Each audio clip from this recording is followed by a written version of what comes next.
Seven में Indus highway पर मुसाफिर बस, ऑयल टैंकर और मिनी ट्रक में हादसा, 6 अफराद जाँ बहक, 20 से ज्यादा जख्मी। मुतअद्दिद जख्मियों की हालत तशवीशनाक, अब बाद में इजाफे का खदशा। जख्मियों को करीबी अस्पताल जामशोर और सेवन मुंतकिल कर दिया गया।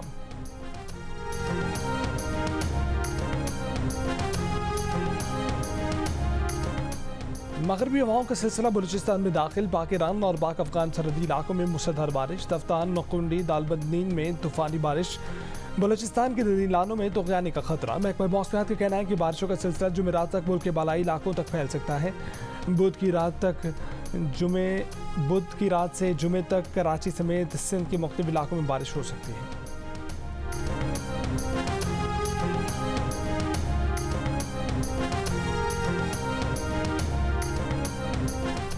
दुबई, शारजा, अबूधाबी समेत मुत्तहिदा अरब अमीरात की रियासतों में तूफानी बारिशें। 75 साल का रिकॉर्ड टूट गया।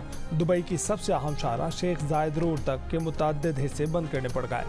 शेख जायद रोड पर ट्रैफिक जाम से चंद किलोमीटर का फासला कई घंटों में तय होने लगा। दुनिया की बुलंद तरीन इमारत बुर्ज खलीफा से सामने शेख जायद रोड पर पानी जमा हो गया। शदीद बारिश ने 25 मिनट तक दुबई एयरपोर्ट पर फ्लाइट ऑपरेशन बंद रखा। कई परवाजें मनसूख। मार्केट, शॉपिंग मॉल्स, कई मेट्रो स्टेशन में बारिश का पानी आ गया। बारिशों का सिलसिला आज शाम तक जारी रहने का इम्कान है। महकमा मौसमियात ने रेड अलर्ट जारी कर दिया। आवाम को चौकस रहने की हिदायत कर दी। अमारात में आज भी तालीमी इदारों में ऑनलाइन क्लासेज और दफातर को वर्क फ्राम होम की हिदायत। अमाराती शहरों के दरमियान चलने वाली बस सर्विस भी मौत।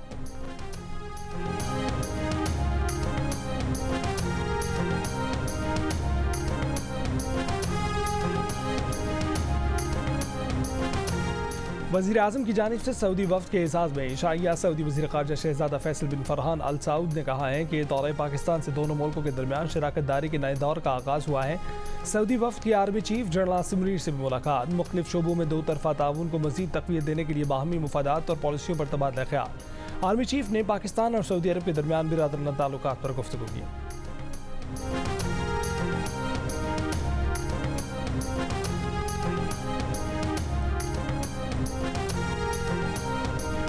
पाकिस्तान की सऊदी अरब को PIA एयरपोर्ट्स और इस्लामाबाद के 2 5 स्टार होटलों की निजकारी में जॉइंट वेंचर की पेशकश, ट्रांसमिशन लाइन और फर्स्ट विमेन बैंक की भी ऑफर। सऊदी वज़ीर ख़ारजा की क़यादत में वफ़द की SIFC की एपेक्स कमेटी से मुलाकात। वज़ीर ख़ारजा इसहाक़ डार ने कहा कि पाकिस्तान सरमायाकारी का मरकज़ बनना चाहता है।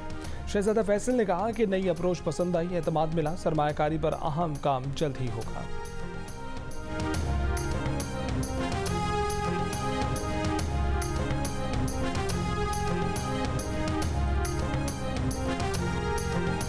आर्मी चीफ की ज़ेर सदारत कोर कमांडर्स कॉन्फ्रेंस ISPR के मुताबिक फोरम ने मुसल्लह अफवाज की हौसला शिकनी के लिए बदनीयती पर मबनी प्रोपेगेंडा मुहिम पर तशवीश का इजहार किया।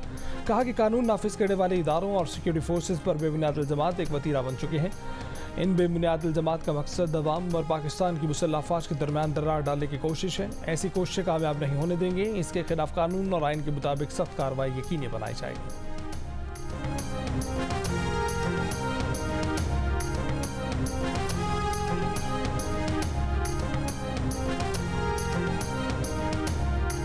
वज़ीर ख़ज़ाना मोहम्मद औरंगज़ेब की वाशिंगटन में वर्ल्ड बैंक के सदर अजय बंगा से मुलाकात। दोनों रहनुमाओं का 10 साल के लिए रूलिंग कंट्री फ्रेमवर्क प्लान की ज़रूरत पर इत्तफ़ाक़। आलमी बैंक के सदर की मईशत के इस्तेहकाम और टैक्स बढ़ाने के प्रोग्रामों की हिमायत।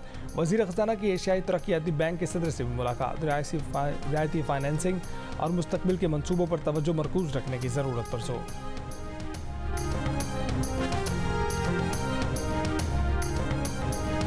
वज़ीर आला पंजाब मरीम नवाज और नून लीग के कायद नवाज शरीफ रोटी नान की कीमत चेक करने लाहौर में अड्डा प्लॉट के तंदूर पहुंच गए। नई कीमतों का नोटिफिकेशन चेक किया। वज़ीर आला पंजाब ने 16 रुपये वाली रोटी लगवा कर चेक की।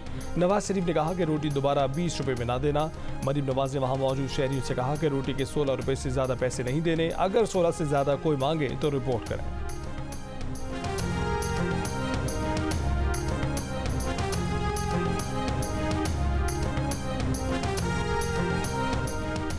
गवर्नर सिंध कामरान खान टिसोरी ने कहा कि इंफॉर्मेशन टेक्नोलॉजी की मदद से जदीद अशिया तैयार करने वालों को सनतकारों से जोड़ेंगे। IIT से वाबस्ता नौजवानों को एंटरप्रेन्योर्स बनने में सहूलत दी जाएगी। गवर्नर हाउस में मुख्तलिफ कॉलेजेस, यूनिवर्सिटीज़ और इदारों से ताल्लुक़ रखने वाले तख्लीकी जहन के हामिल नौजवानों का खसूसी IT सेशन। इंफॉर्मेशन टेक्नोलॉजी के अमरीकी माहिरीन ने शुरा को लेक्चर दिया। जारी कोर्सेज के दायरा-ए-कार को बढ़ाने के लिए हर मुमकिन ताउन की पेशकश भी की। गवर्नर सिंध का कहना है कि नौजवानों को ऐसा हुनर सिखा रहे हैं कि वो रोज़गार ढूंढे नहीं, नौकरियां पैदा करेंगे।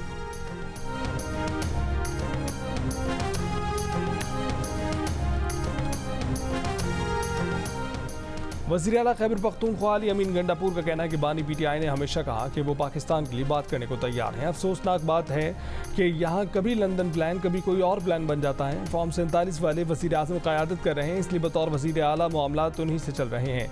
9 मई के मुकदमात में रावलपिंडी की इंसदाद दहशतगर्दी अदालत में समाअत। अदालत ने अली अमीन गंडापुर की 12 मुकदमात में जमानत कबल गिरफ्तारी मंजूर कर ली। अली अमीन गंडापुर के नाकाबिल जमानत वारंट गिरफ्तारी मंसूख, समाअत आज हो।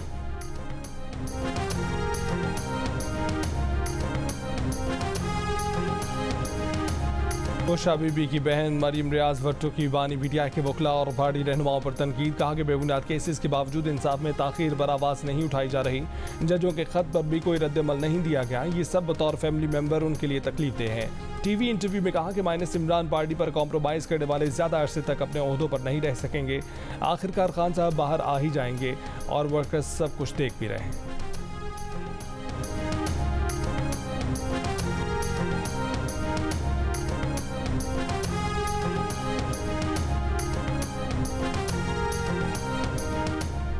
जियो न्यूज़ ने मिल्लत एक्सप्रेस में तशद्दुद का निशाना बनने के बाद पुरअसरार तौर पर हलाक होने वाली खातून मरीम का घर ढूंढ निकाला। कराची की रिहायशी मरीम के पड़ोसियों ने कहा कि मरीम को बरसों से जानते हैं, वो मुकम्मल नॉर्मल खातून थी। रेलवे हुक्काम का ज़हनी तवाज़ुन ख़राब होने का दावा झूठा है। मरहुमा के पोस्टमार्टम रिपोर्ट में मेडिको लीगल ऑफिसर के इजाफी तबसरे ने भी मामला मशकूक बना दिया। पोस्टमार्टम रिपोर्ट में सिर्फ मौत की वजह बताने की बजाय एक कदम आगे बढ़कर मौत को हादसा भी करार दिया गया। कई रोज़ बाद मिल्लत एक्सप्रेस वाक़े का मुकदमा बहावलपुर के थाना चन्नी गोठ में दर्ज कर लिया गया था। मुकदमे में railway police constable Mir Hasan और 2 नामालूम पुलिस एहलकारों के खिलाफ कत्ल की दिफात शामिल की गई।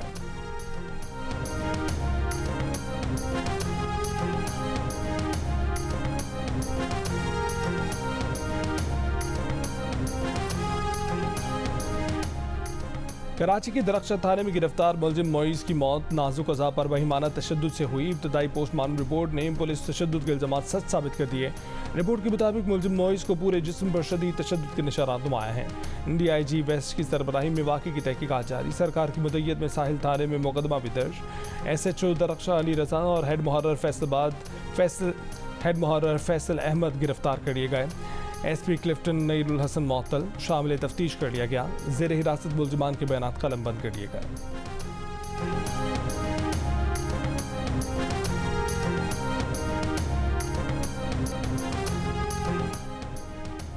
सिंध में गवर्नर की तब्दीली की बाज़गश्त। जस्टिस रिटायर्ड मकबूल बाकिर का नाम गवर्नर सिंध के लिए ज़ेर गर्दिश। जस्टिस रिटायर्ड मकबूल बाकिर ने कहा है कि फ़िलहाल मालूम नहीं, ताहम लोग मुबारकबादी दे रहे हैं। MQM के सीनियर रहनुमा फारूक सत्तार ने कहा है कि सिंध की गवर्नरशिप पर पहला और आखिरी हक MQM का है। गवर्नर के लिए कामरान टिसोरी के अलावा MQM ने कोई नाम नहीं दिया। सिंध की गवर्नरशिप किसी की ख्वाहिश हो सकती है, MQM का इससे ताल्लुक है।